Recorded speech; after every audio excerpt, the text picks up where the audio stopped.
Good day, citizens of the free world, from border to border, coast to coast, and to all the ships at sea. I bring you a warm welcome. This is your correspondent, Jim Tate, and thank you for tuning in to the Tate Chronicles.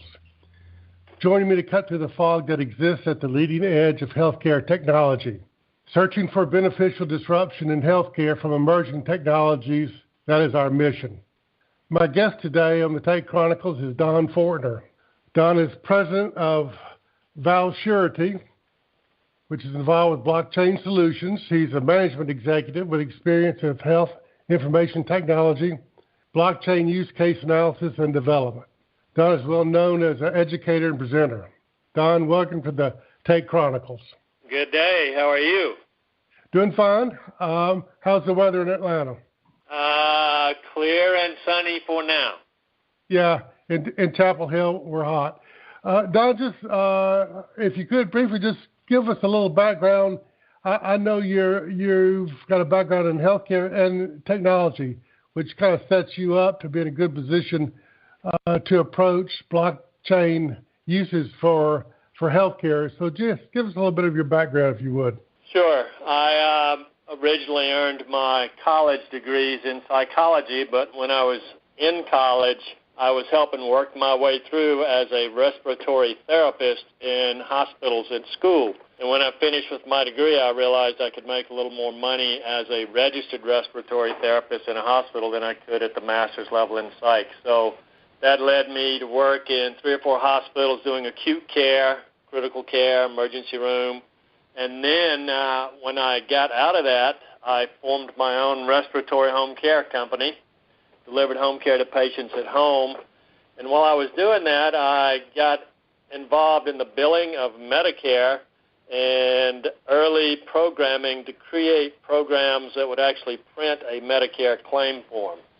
That led to helping design a practice management solution for computers, early days in computers for home medical equipment companies, or as they were known back then, durable medical equipment companies.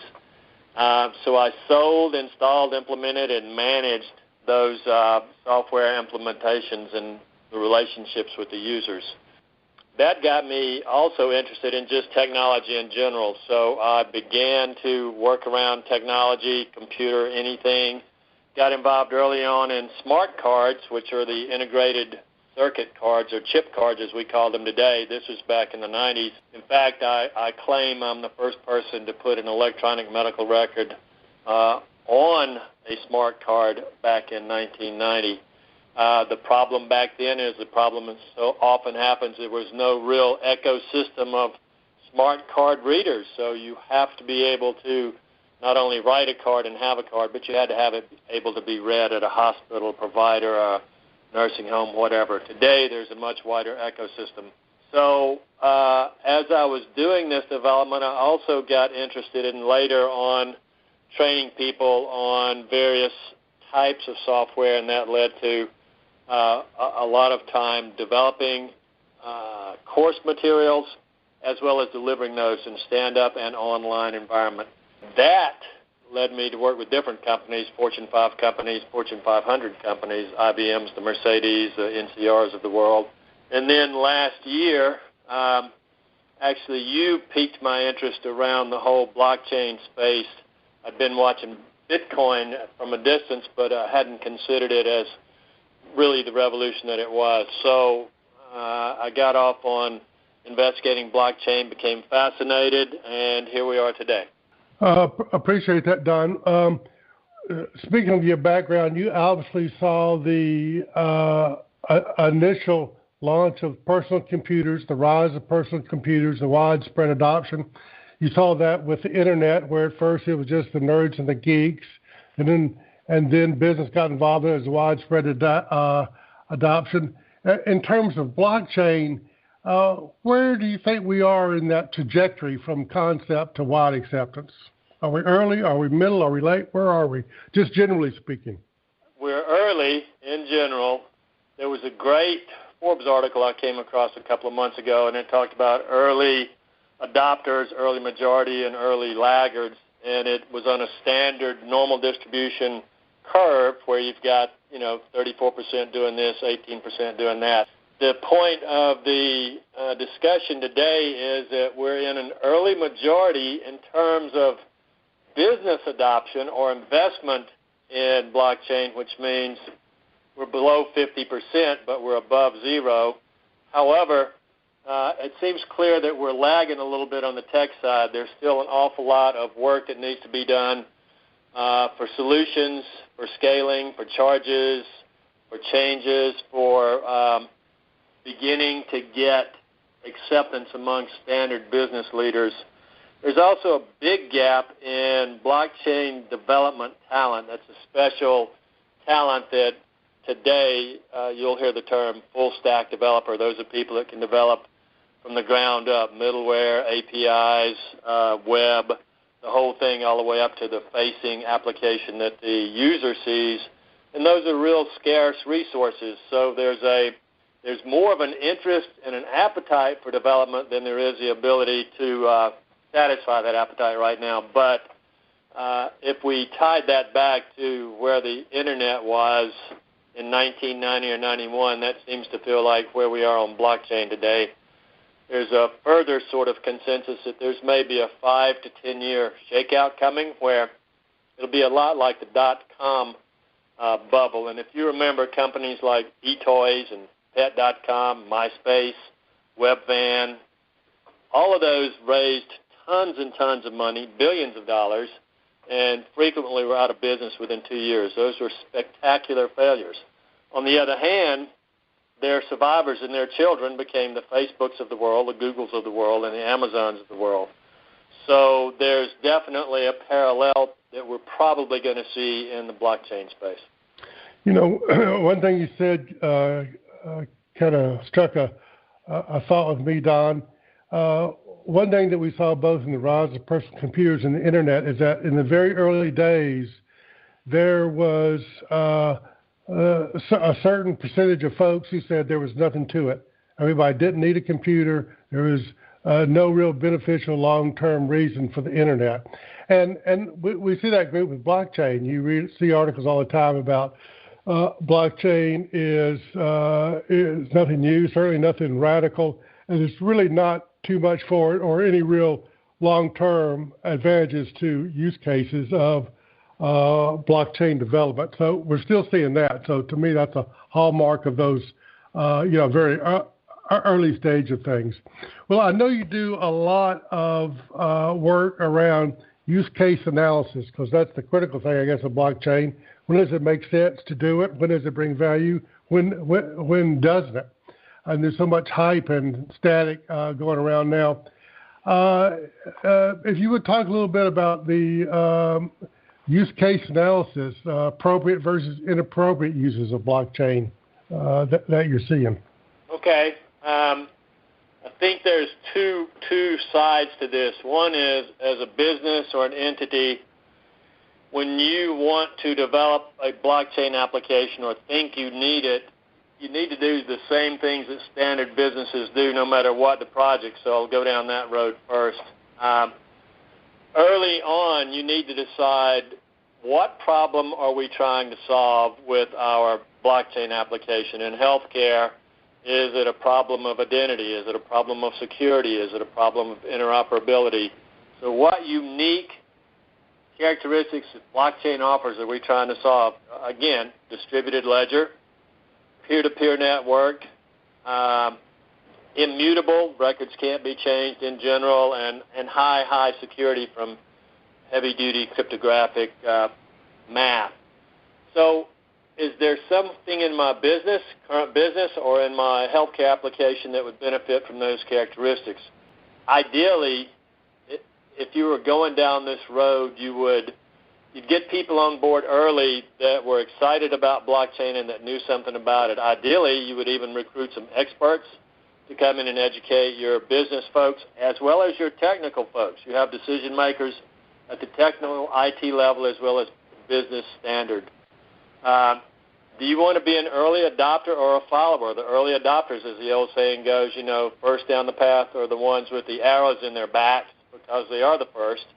And followers can sort of stand off to the sideline and watch and see what is working. However, There are also advantages to being a first mover. You gain market share faster, et cetera, et cetera.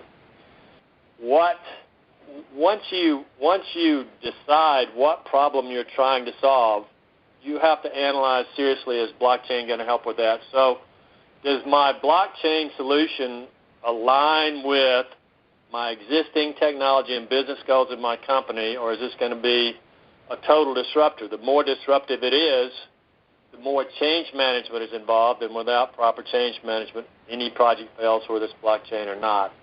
You have to look at regulatory issues. So regulatory issues, especially around healthcare, is HIPAA. HIPAA is kind of the good news and the bad news. HIPAA protects our privacy, deals with what can be transmitted electronically, but blockchain involves the transmission of data into a secure distributed ledger, or database, as people love to say, and the wrinkles with HIPAA have yet to be worked out. So HIPAA has helped further the creation of electronic medical records with silos, lots of silos, and blockchain really needs to work across silos. It's not a new problem. Interoperability, as you know better than me, has been an ongoing issue for healthcare for the last 10 years, especially around electronic systems and databases. Another question you ask is, what is the technical capacity of my organization? Do I have the talent? Do I have the infrastructure? Do I have the ecosystem of servers and everything that we need, the security systems in place to put a blockchain in? Can we sustain it once we build it? Do I have the talent here? Am I going to have to go find it? Do I have rules and regulations in place? Do I have audit trails? Do I have the metrics to measure, did we do what we said we were going to do? How do we know the blockchain is solving the problem that we decided we needed it to solve? And finally, is there risk management involved? If this works, great. If it doesn't work, how do we roll back and go where we were, and what do we deal with that? So a lot of blockchain questions seem to come around sort of the following questions. Because blockchain is a shared common database, do I therefore need a shared common database? If not, I don't need blockchain. Do I have multiple parties involved? If not, if I only have one or two parties that need to look at something or approve something, I don't need a blockchain for that. Do I need a trusted third party? If I need a trusted third party, I may or may not need a blockchain, but I wouldn't want a public blockchain, as they call it. I'd want a private or a permissioned blockchain. Is the data highly dynamic, and can I get an audit trail? Blockchain, depending on how we do it, can be audited, but it's harder to query, unlike a real database where a simple query brings you back tons of records. So you have to be careful deciding how you want your audit trail to work. Can we trust the people that we're working with? In other words, do all of the players agree to abide by the same set of rules? Is everybody going to be good with not changing data once it's written to a blockchain? We say that data can't be changed, but occasionally, as you'll see with these hard forks and things like that, data can go back and be addressed and then fork off in another direction. So is everybody going to play by the same rules? Do you want transactions to be public or private? If they need to be really private, you either don't need a private blockchain, or you don't need a blockchain at all, or you need what's called a private blockchain, which is more intra-company. You could have a hybrid blockchain in the case of healthcare, where a healthcare organization comes together, and it could be patients on the front end, doctors, nurses, pharmacists, payors, all sorts of other people that have a need to see and approve data and or pay it. That's a hybrid blockchain. Because this data is so sensitive, especially around HIPAA, I really don't want it on a public blockchain where the whole world might or might not be able to see certain aspects of it. So the real question comes down to, what am I trying to solve? Am I trying to do something more efficiently? Am I trying to reduce costs? Am I trying to speed things up? Are these things that in my current business processes would be better off done on a blockchain? And then I consider what's my return on investment, how soon would I get a payback, and what's the disruption to my normal business. Again, putting in a blockchain is certainly doable, and tons of companies are going that way. But it's not a trivial thing, and for each company or each healthcare application, you'd really want to make sure that you are deciding, is this the best way to go? Can it be solved with a conventional database and current security and current business processes? Or are we really going to disrupt things and shake things up? And we'll have a better solution when it's over because of blockchain. You know, and I appreciate that thorough explanation of that use case analysis. From what I've seen, Don, a lot of the very large corporations know they have time, but they don't want to sit on the sidelines. So they're getting their feet wet. Almost every corporation is doing some type of blockchain pilot just so they can kind of see what's involved with blockchain, what kind of technical and staff requirements there are, where there may be benefits. So you saw these announcements of companies that they're maybe not jumping in with both feet, but they are definitely exploring the terrain because they don't want a competitor to be 2 years ahead of them. So we're certainly seeing a lot of that, yeah. Yeah, that's that whole first mover thing or a laggard deal where, what are we missing out on if we don't do it, but what's the risk if we do it? There's another thing to consider. I'm glad you raised that. There are traditional companies, the IBMs of the world, the banks, Bank America, Chase, whoever, that are all looking to have a blockchain application or presence to stay in the game and to stay relevant. And also, if you remember, as you know well, blockchain's been called the death of the middleman, and these trusted third-party middlemen or clearinghouses, whether it's banks, insurance, governments, they're not going to go quietly into the night and lose their business toehold with all these people paying money for all these transactions. So in self-defense, a lot of them are going to come in and have some sort of blockchain thing. That leads me to another thing which you didn't ask about, but it pops up for me. I want to make sure we get it in. This whole idea of ICOs, initial coin offerings. There are many initial coin offerings, which, again, are just crowdfunding or crowd sell efforts where until recently anybody with a white paper and a good idea could offer this idea up and issue a cryptocurrency or token and raise millions of dollars to put together their blockchain company or their blockchain idea or application. Bad news on that, again, as you well know, is that probably 90% of those are weak, all the way up to outright fraudulent or scam. And even when they're not fraudulent or scammy, they raise tons of money, and it may or may not be that the company that's doing that is not very seasoned, doesn't have much of a staff, doesn't have a business plan. So they have great deal of money, little bit of vision. They go through it like the old .coms did with a very fast burn rate. They didn't have a great idea to start with. They didn't have a great problem to solve or all of the other things that keep people from buying into your new wonderful idea.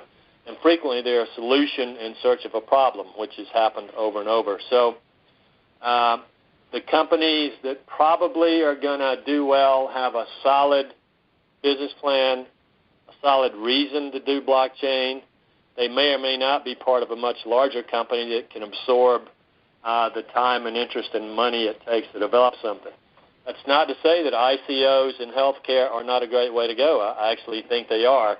But there needs to be some beef and some meat on the bone, and there needs to be some really smart folks involved in the development of the application as well as steering it all the way through to implementation.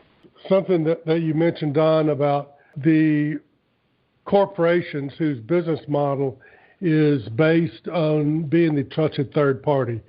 These are the Visas of the world, the credit card companies, the banks, those really large corporations. We are seeing, and I saw a big one today by Bank of America, applying for patents and receiving patents on different blockchain functionalities. And whether they will use those patents or just put them on a shelf, their business models have great potential risk. To me, this may be a little exaggeration, I don't know, but with the Pony Express, they carried letters to San Francisco, lasted for about 18 months till the first telegraph wire was strung. Yep. And so, the Pony Express disappeared overnight as soon as technology came. Actually, it went bankrupt and out of business 2 weeks after the telegraph wire was strung out there. So there is definitely a move to protect those ensconced middlemen that are out there. We've got about 5 or 6 more minutes here, but before I get some other questions, I want to make sure I get this in, Don. If somebody is interested in talking to you, looking for some business blockchain guidance or a use case analysis, whether it's healthcare or some other field that blockchain may be appropriate for, how do they get in touch with you? My company is Valsurity, Valsurity. The blockchain has been called an Internet of Value, and one of the things we want to assure those digital assets that are on the blockchain. So Valsurity, value and assurance, came naturally. My email is donf@valsurity.com, and I'd be more than happy to entertain emails and answer questions. You raised an interesting question before we go, which was what's going on with some of the big companies out there. The original blockchain ethos was sort of like a bunch of rebels, a bunch of cypherpunks, a bunch of guys who wanted to make the world better with a permissionless, trustless, no third-party sort of application to make access to whether it was money or voting or land or whatever, make it more equal. And I see the patent issue with big companies clamping down on this as antithetical to that whole spirit. That's a whole other conversation. I agree. Yeah. That's kind of what I want to touch on. The real liberating power of the blockchain can be diminished in some ways, not totally, but in some ways. If an individual or just for their own reasons, edification or because of their responsibility inside a company, need to get up to speed on blockchain, where do they go for education? Where could they get some basic information? There are a lot of resources on the internet. You just Google blockchain training, and you'll see everything from developer training to whatever. I recently put a course up on Format Approved. You know those people. And Udemy, UDEMY, has some. There are a lot of them out there, and people can get the basics that way. One of the things I wanted to make sure we touched on, and you had mentioned to me earlier, was healthcare use cases. Let's just run through 5 or 6 and see if we have any time to talk about what's going to go on with them. ID, a standard universal ID that's bulletproof, could exist on the blockchain, be unhackable.